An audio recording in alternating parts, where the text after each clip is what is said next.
So, how to fix Facebook Messenger notifications. In today's video, guys, I'm gonna show you how to fix your Messenger notifications easily and fast. First thing, go to the settings and then go to the apps manager.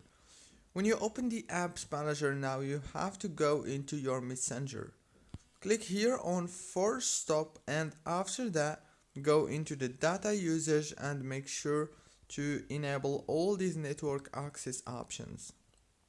After that, go back and click on the notifications management, disable all the notifications and enable them back. Every single option should be enabled.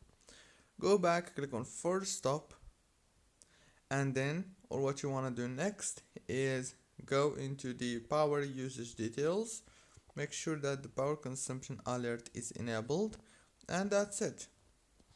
So don't forget to like, subscribe.